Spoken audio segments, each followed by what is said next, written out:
Listen, my children, and you shall hear. Okay. As you can see on the thumbnail, the old Jedi may have found what I believe is the holy grail to black male-female relationships. I think her name is Jasmine Theodora. I think that's the girl's name. If not, I'll put the link to her channel and the video into the description. I was actually yesterday doing a video featuring her out front, right? Her talking about hypergamy and how race was a component. Racism was a component in her thoughts, feelings, and actions, right? And why she did not choose black men. And hypergamous nature didn't choose black men is because they were considered a lower caste. And they were considered oppressed. And the hypergamous nature of women do not like so-called compromised and oppressed men. And during said video, we're actually going through all the negatives about why black women divorce black men and why the worst pairing for so-called black women was with black men, even though they pair with us the most. And then I was listening to Mr. Z talk about the dating divide again. And he was mentioning Chantel Buggs, and he was playing her video in the background and talking about the dating divide and divestors and how they secretly prefer white men. So shout out to the dating divide and Chantel Buggs and Jennifer Lundquist, who actually wrote the book.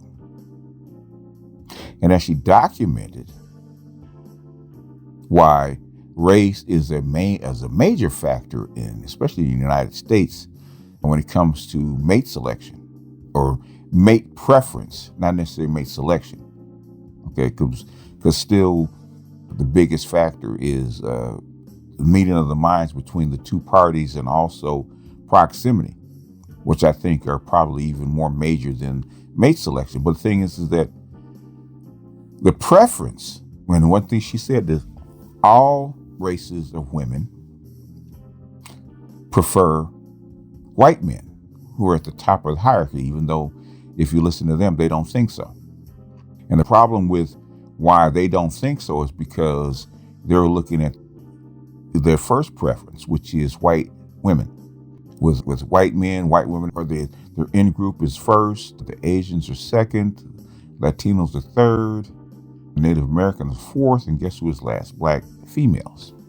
So after listening to that, I actually texted Dr. T and told him that I had done this, and what he said about Jim Simdanius's work, the social dominance theory, he often talks about, often references. I said, listen to this girl, and she's basically speaking out aloud about social dominance theory when it actually refers to dating and mating, right? Straight out of her mouth. That's one thing I liked about listening to her. I don't know if she's so naive that she doesn't even know what she's saying, because most black women would not admit this outside of Bell Hooks, who actually put it in her book, Ain't I a Woman, who actually said that racism in her mind was uniquely identified or uniquely present in mating choice, which is white men not marrying black women. She said that was the essence of racism.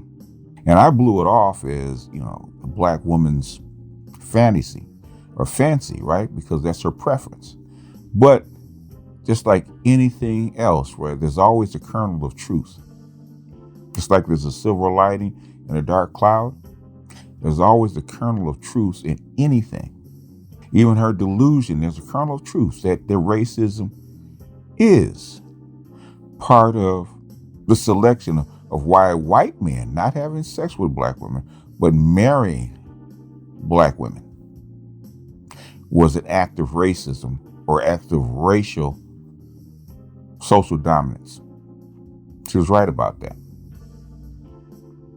But when I text Dr. T and had him look at the video, and I don't know if he knew it, but he gave me the key to the Holy Grail. He said, go back and listen to Dr. Green Gorilla's theory about racial hypergamy. And so I went back, and this is 3 years old, and I should have caught it when he first said it because it makes a lot of sense. But the thing is, until you bring all the elements together, it doesn't make sense. Now, Dr. Green Gorilla actually married Jim Sandanis' social dominance theory, which is the suppression of outgroup males, especially black males, outgroup males who are the most outgrouped, the furthest away from the white gender norm, the furthest away. So they're the most oppressed males. And what Jasmine said, Theodora said, is that the hypergamous nature of women will not prefer severely outgrouped males such as black males, especially dark black males. The darker you are, the more outgroup you are, the more further away from the ideal of whiteness. And she was correct. She didn't know why, but she was correct.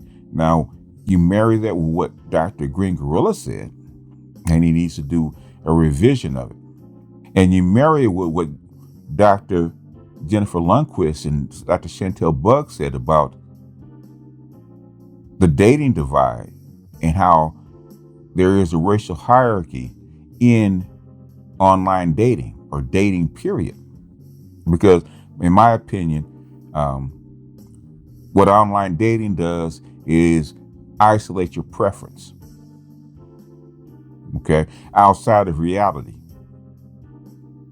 So in other words, that's why if you go to the online dating, the top 20, sometimes the top 10% of men only get picked, right? Because that's their preference outside of reality. Reality says a 4 cannot get a 10 or not be with a 10. But online, outside of reality, you can actually exercise your preference, regardless of what reality is. And that's what they found out. They found out that every group of females preferred white men first. That's the same thing that Christian Rudder found out in OkCupid. Every group of female responded to white males first. That is their preference. It is their hypergamous preference. The divestors had it right. At least they have it half right. And I'll give you a key right here. Even though we're skipping ahead, the divestors had it half right. What also Dr. Jennifer Lundquist said, even though it slipped, because of black being outgroup or not preferred, okay, your level of invisibility increases according to the racial hierarchy.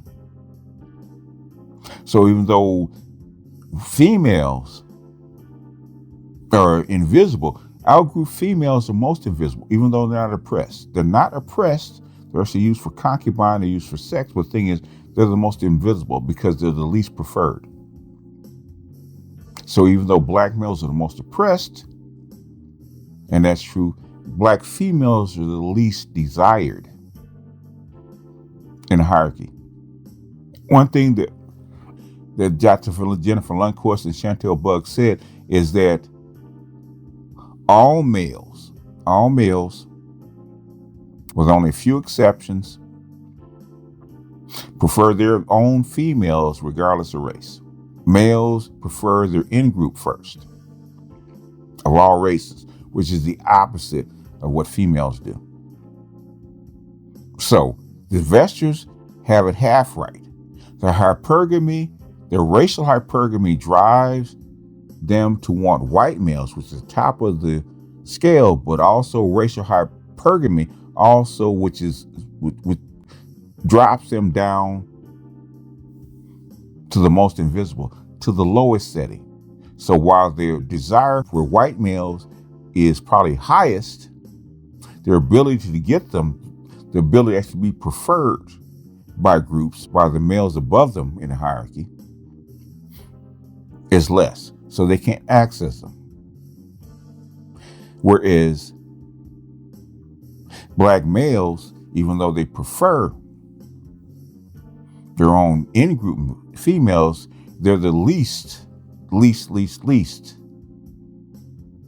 racially, I say not charged, but racially picky out of all groups. Maybe it's because they're out group, I don't know. So after their own particular females, they'll pick any group of females that pick them. So, like I said, this theory talks about desire and hypergamous desire and not reality. So if a white female cannot get a white male that provides the necessary resources and environment that she wants, she'll pick any other male, including the black male, and on down the scale. So Asian, Latina, blah, blah, blah, on down the scale. They'll pick a black male. It's like black males can marry out more, wherein black women can't, because what they want and what they can get are two different things. And most females, their second choice is their own in-group male. So they don't desire white males as much as their own in-group males. So they're more willing to marry and stay with their own men, especially white females. Which is also why, if you want to believe it, that small sample size in 2002, where the least divorced group out of all women or pairings of racial groups with male and female, the least likely to get divorced are what? You guessed it, white males and black females. Because the black female has realized her hypergamous or racial hypergamous desires, and since her opportunity to get a white male is so slim, it's so rare, that once she gets him, she's not going to let him go because she's not going to get another one. So the percentages and risk of divorce go way down. Her only problem is that, guess what? She's last on a totem pole for being picked. Now, you can mix and match this racial hypergamy for all groups, but we're going to stick to black men and black females. Now, with that being said, why is this the Holy Grail? Because once you've laid that out, hypergamy and these racial hypergamous desire is preference, but not reality. So if black women desire white men most, but white men desire black women least, what is she left with? She's left with a man that she doesn't want or doesn't prefer. And she's bound to that man by necessity, because the man that she really desires will not marry her, will not take her as a mate. He will use her as a sexual partner, but he won't take her as a mate, because she's at the bottom of the social dominance hierarchy, because she's attached to the person at the bottom of the social dominance hierarchy, which brings about all kinds of screwed up things with black men and black women. They're thrown together out of necessity. Black women are with you out of necessity because they basically have no choice, which is something that we have said for a very long time. She's not with you out of loyalty. She's not with you out of desire. She's with you out of necessity. And since she does not really internally desire you as a mate, she's been socialized to be with you as a mate, but she doesn't really internally desire you as a mate because her racial hypergamy will not allow her to do that. What happens when a woman has to be with you and doesn't really want to be with you? You have to pay a penalty. You have to be more. You have to do more. I remember this. I was actually reviewing something that Shay Sade did with her white female friend. And one thing she said stuck with me. Black men begin in a hole. They begin unwanted, sexually desired, but unwanted as a mate. So that means black men have to do more. Black men have to prove themselves, even though they don't have the ability or the resources in this environment, because they are oppressed. They are smashed down by the social dominance theory, which is where the low level contempt and hatred come from, because by them being tied to the low caste in the social dominance hierarchy, they're not desired by the men above in the hierarchy.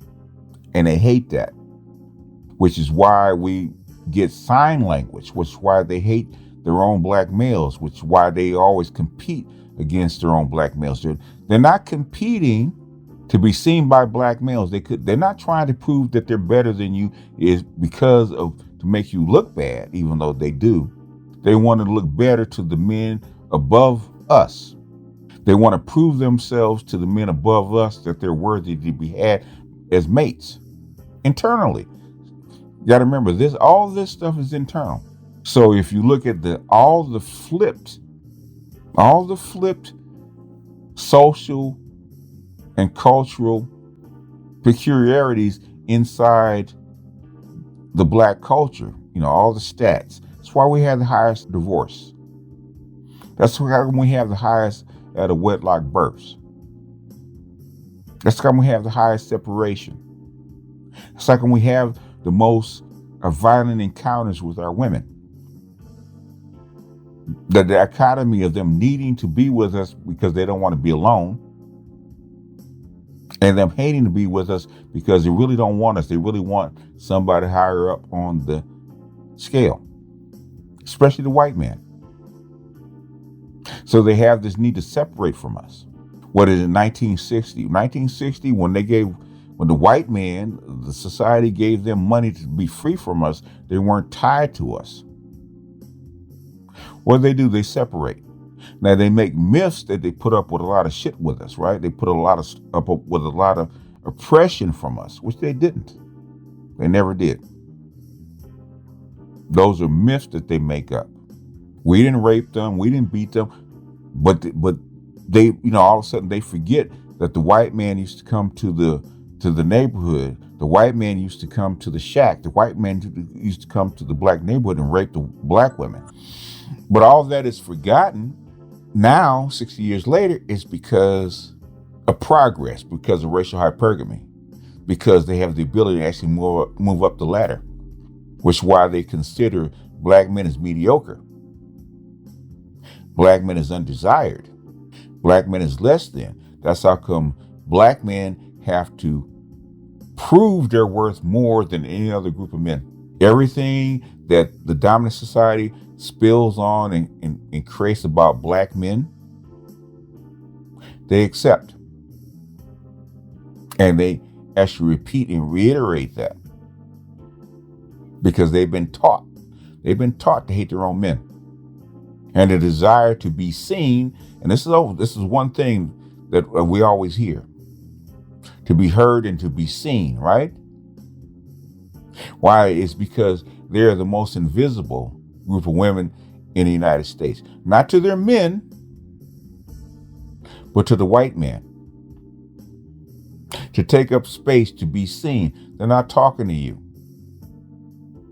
Black girl magic, to be proven worthy. They're not talking to you. They're talking to Zaddy. They're talking to the white man, which is their desire, which is the apple of their eye. David Carroll had it right. Their desire is for white men, is because of racial hypergamy, is because of social dominance theory, is because that white men are the most preferred because of this theory, because of racial hypergamy. And because of racial hypergamy, and because of social dominance, she is the least preferred by the man at the top. And those two dichotomies that white women don't have to put up with are driving her nuts. The man that will take her, will be with her, and does want her, that does prefer her, she doesn't want. She gives him the worst deal, the worst attitude, the worst bargain, the worst treatment, because she doesn't want him. But since she needs him, and she knows how she treats him, she has to keep him handicapped so that he can't go anywhere, because black men are her fallback. She knows the odds of her getting that white man are slim to none. So she has to practice her own social dominance over her own men. So just like the white man that's practicing social dominance theory over black men, so black women practice the same social dominance. That's why the black community is a gynocracy. Both the white man and the black woman need to practice social dominance over black men, which is why black men are in the situation that they're in. And until black women can free themselves out of this conundrum, the victim will primarily be black men and secondarily be black women, because they can't get out of this trap of their own doing. So all the other things that flow right along with it. Read Diane Williams' book, Black Women, Black Love. Black men and women were forced together by need. So it makes sense throughout Jim Crow, where white men did not want black men to read and learn and be educated, and where he preferred to have black women educated because they need out of pragmatic practicality. Why is it today that black women are still more educated, still have more opportunities, still have a ladder to actually in business and in society to go up, whereas black men do not? It's because social dominance theory says that black men are the threat and black women are invisible, so they can go back and forth. Well, when it comes down to the other side of mating and dating and marriage, black women have to climb over 4 steps, have over 4 groups of women just to get to that white man. And she can't. So since she can't, guess what she has to do? She has to make sure that that black man stays put. So that's why she celebrates when she can get a white man, because she is fulfilling her desire. She's fulfilling her hypergamous nature. But her pragmatic nature of having a mate, having a fallback, having a family, having somebody to serve her with resources and support, she needs that black man. She still needs him, because her odds of getting that white man are still slim.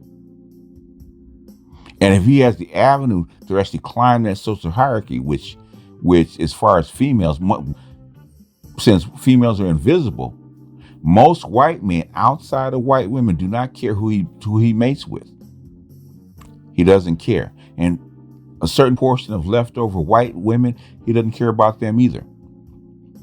So it pisses black women off when black men go someplace else, because they still need you. And whereas socially, you can't, the social dominance theory will not allow black men to scale the social dominance ladder without some kind of resistance. He still can. She can't marry up without being accepted by the men higher up. White men don't have to accept black men for them to climb that ladder.